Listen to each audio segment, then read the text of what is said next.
Valuable Void Part 3. So I realized that the 2 episodes that I've posted, gained a little bit more traction than the usual videos that I've posted, but it still maintained the same raw, unedited, conversational aspect of the videos on this channel, where I just document the canon, the storyline of my life and what I've learned and what I plan to do. And I don't claim to be someone that has it all figured out, but I do pride myself in having developed the courage to put myself out there, even though sometimes I do not want to share all this content that I post. I don't want to publicize it too much because I want it to grow organically and use the long form, unedited kind of format as a filter for people that are, I guess, primarily out there just to criticize. I want to find the people that want to learn, that belongs to this metaphorical tribal group on the internet. And it's not easy to want to be vulnerable and share the things, even aspirations, showing that I want to be this, I want to be that, I have all these goals. Then a year later, just nothing happened. Our mind, my mind particularly, kind of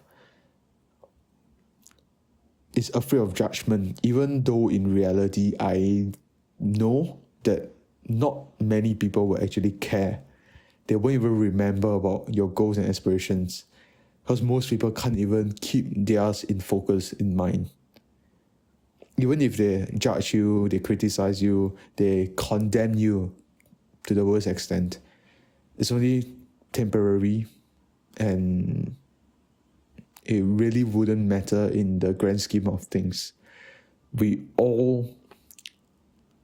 greatest equalizer, I heard this quote somewhere, is that we all will one day perish.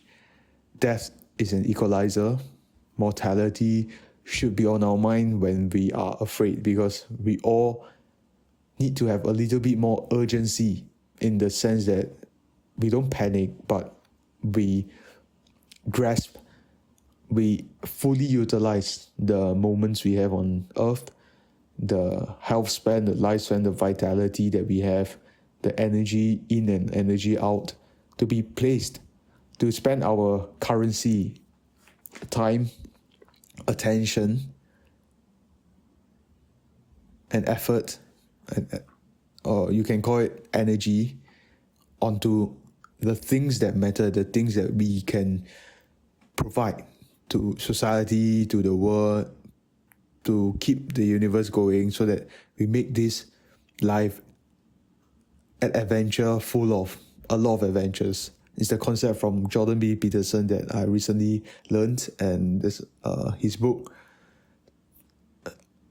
I think 12 Rules of Life, also talked about this, about how you can get yourself in order first, get your act together. I think that's a very important idea of self-improvement that on this channel, on my main channel, that I've been constantly speaking about, the improvement of the self with a capital S. So this concept of self is that we have this ego, we have this desire to be a better version of whoever that we were. This story that we want to propagate, that we want to keep it going. So get your act together, then you slowly figure out what is your greater purpose, because we are the superior man layers of purpose. Hamza talked about this.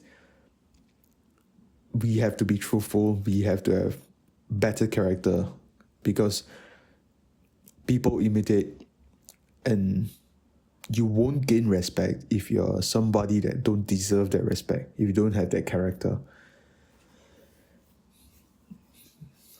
So I went into you have to do this, I need to do this kind of mode again. But let's also treat this with more self-compassion and realize that it's okay if you are not great right now or you're not even good. It's okay. Nothing really matters at the end, but it's always good to keep in mind the things that truly matter to you. And if you don't know, I think it is very, very important to start trying to figure out. You probably won't figure out in one journaling session or whatsoever, but you need to attempt, you need to sit down, you need to clear your head and start focusing on thinking about this and finding out how you can figure this out better, like meditation, enhancing your prefrontal cortex so that you can enter that space of detachment, of looking at your life as a whole from a detached perspective, from the outset, and look at it with the fuller perspective. Of course, that requires time, it is a skill, and perhaps that is something that you can look into to start doing, to write down on a piece of paper or on a journal that you want to be a better version of yourself and figure out what you want in life and what you want in life, your values. Yeah, currently I am in the stage whereby I have to.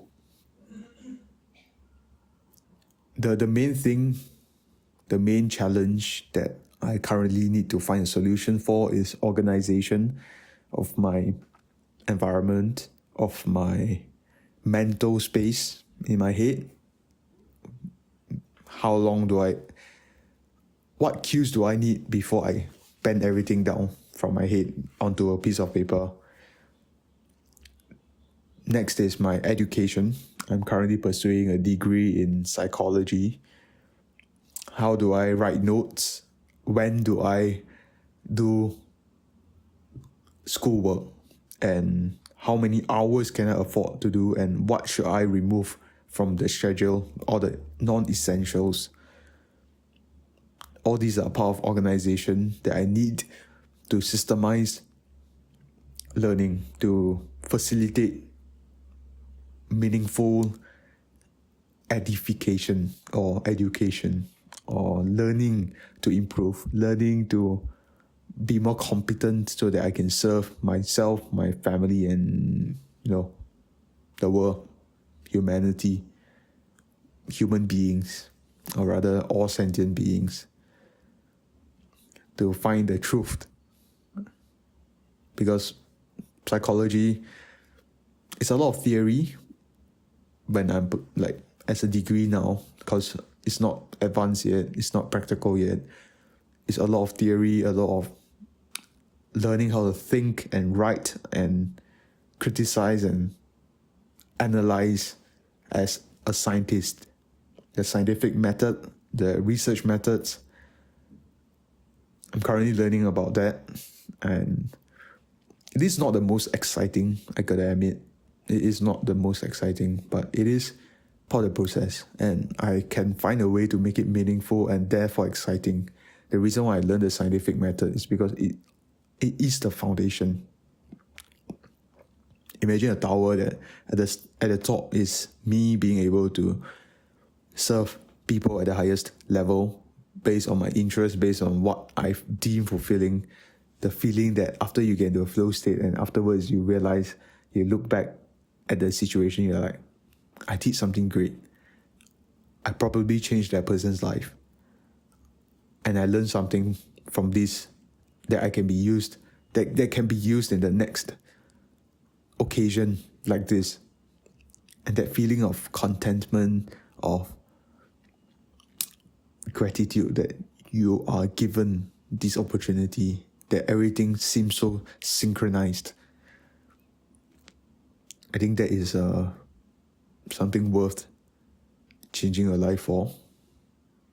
And a lot of my content I set out to inspire, to motivate, to bring hope into the forefront in your psyche, positivity, even though sometimes I do go into a mode whereby I am criticizing, I am pointing out the things that you might want to avoid doing, that you might still be escaping from, and it's harsh, you don't want to face that. But I think it is something productive, and if you are watching my videos, I do want to make it productive, to incrementally inch you toward the ideal version of yourself, so that you can live life and enjoy every moment of it.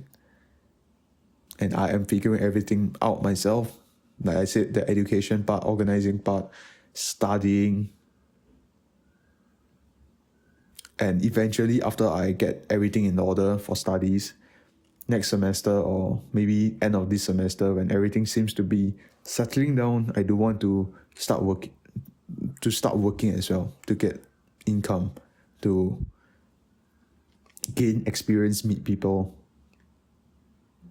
I think that is the way I can improve myself, but I do need to do it one step at a time and organize everything. And I think when my bank balance drop below a certain level, there will be maybe not a panic, but a internal warning that you're broke, and that's a problem, and you need to find a solution, because you claim to be a solution-oriented person instead of an emotional, irrational person. So you don't get immersed or brought away by your emotions and get controlled by your emotions, but you admit that you have those emotions, you acknowledge it, you point it out, you try to find out what is the reason behind that emotion, that stress, that sense of urgency, that panic, that anxiety, and you try to offer a solution. And I think the act of that does improve character. There's someone I strive to be, to not drown myself in highly stimulating activities, so that I can avoid feeling those emotions, the negative emotions, but instead use them as a signal. I think I talked about this on my other videos, but it is something I need to remind myself and remind the people that watch my content. And thank you for watching. This is not the end of the video. I just want to express my gratitude since it has came up. Yeah, organization is something important. If you have watched the previous video, the Hawker Adventures, I don't think you probably stayed throughout the video, but my dear friend Kush is a business owner, and he is very bullish on the concept of operational efficiency, because as a business owner, like, he is a business owner that is pretty successful, and he realized that systemizing, operationalizing processes in a business, in one's life, that is the way you can gain autonomy, you can gain freedom, because after you know what you need to do and you make it a habit, or you make it a system whereby things just fall into place, you design that system and you maintain it and you make changes to it, that is when you have the extra mental bandwidth to just have the freedom to do the things you like, to let the universe, to let people, to let social interactions bring you to places that you might never have been to if you don't have the resources, you don't have the freedom to think. If you're in survival mode, if you have to think about, oh, now I do not have money, I'm not studying, what should I do? I'm stressed. Oh, let me just go scroll at my phone. Oh, but I need money, so let me go find a part-time work. Oh, the first one came about. This seems okay. Don't really enjoy it, but let me just take it. Then you just constantly on a survival mode. And when you're on survival mode, the resources is dedicated to the more emotional, the more primal part of your brain. And guess what? It's harder to get into the zone whereby you are fixing the problem, you are detached because you are involved, you are super immersed in the do or die kind of mindset, kind of state, the physical and emotional and mental state. I think knowing this, learning about this will be a very, very valuable asset. And you can use this even if you don't have physical resources, because this knowledge, this skill, if you choose to keep applying this knowledge, applied knowledge becomes a skill. If you make this, if you get more skillful at this, which takes 10,000 hours, any skill requires that amount of practice, of intentional thinking, of increasing your failure rate despite of the fear of failure, increasing that failure rate, keep trying to get better, keep improving, maintaining a good attitude, which is